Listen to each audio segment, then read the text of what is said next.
Yo, what's poppin', my 420 army? We're doing the remastering the entire Outlast character lore series.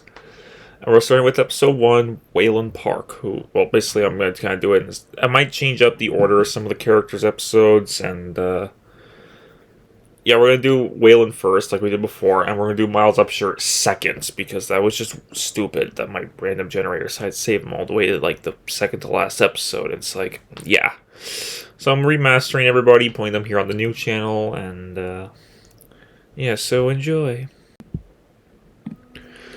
Waylon Park graduated cum laude from Berkeley and later met Lisa, who he married and had 2 sons with.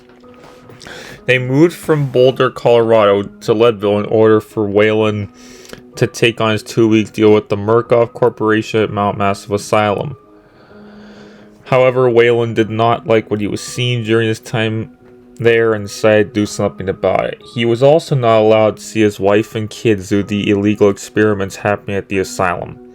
September 17th is when he didn't have anything up and he grabbed a laptop before heading into a server room to send an email about the activity happening at the asylum. Right after Waylon hit the send button, a guard told him he was needed at the morphogenic engine and he began to run there. Once Waylon reached the control room, a scientist named Steve told him to get the feed of patient Eddie Gluskin running so they could view him. As Waylon was doing this, Eddie was brought in and ran up to the glass separating the control room from the engine, and Waylon jumped out of his chair. Steve and another security guard calmed Waylon down in order for him to sit back in the chair and get the feed of Eddie working. After Waylon was told he could leave, he ran back to the server room to see his boss, Jeremy Blair, had beaten him back. Jeremy then pretended Waylon had volunteered as a patient for the morphogenic engine program alongside 3 guards who prevented Waylon from escaping. They knocked him out and began to take him to the hospital before running to another scientist named Andrew, who they told to take Waylon to the hospital, which he and another scientist agreed to do. Once they got Waylon into the hospital, they set him up and began therapy on him, where they were informed of a patient named William Hope making a lateral incision and left.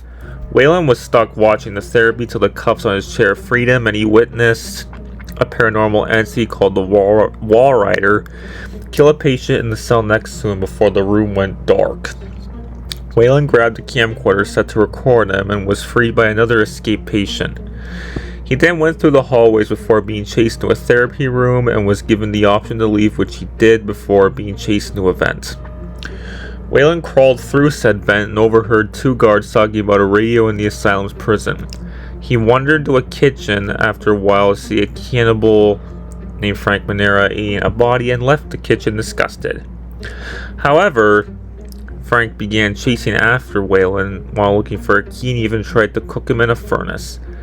He escaped, however, and looked for a way to turn off a gas-filled airlock in order for him to go outside. Once he got outside, it was foggy and he saw numerous escaped patients running alongside 2 naked twins. Waylon climbed up a ladder after interrupting a basketball game and found his way into the prison. He found the radio but was ambushed by Jeremy, who destroyed the radio and tried to strangle Waylon before hearing a growl and leaving the room in hopes of whoever it was would kill Waylon. Waylon saw a door break down and a huge patient by the name of Chris Walker entered the room and chased him. Waylon saw a priest painting a message on a wall before being chased by Chris back outside. Waylon then found an electrified fence and was chased through it after turning it off twice before climbing a tower and falling into the asylum's vocational block after a failed jump. He was chased by a patient named Dennis before heading downstairs and meeting Eddie again, who began stalking him until he fell down an elevator shaft and got his leg impaled. Waylon was captured by Eddie after entering a locker and taken to his lair and gassed. 12 hours later, Waylon woke up to see Eddie mutilating patients until it was his turn. After being strapped to a table with a buzzsaw, Eddie was ambushed during the sex change process, and Waylon took this opportunity to escape. He hobbled out of a window and into a gym with bodies before Eddie began chasing him again. Waylon grabbed a key and used it on a door to the mail board before Eddie grabbed him and tried to hang him, but he kept squirming until Eddie went up and got impaled. Waylon then headed to the exit to see Jeremy there, who stabbed him and was about to kill him before getting ripped apart by the Walrider.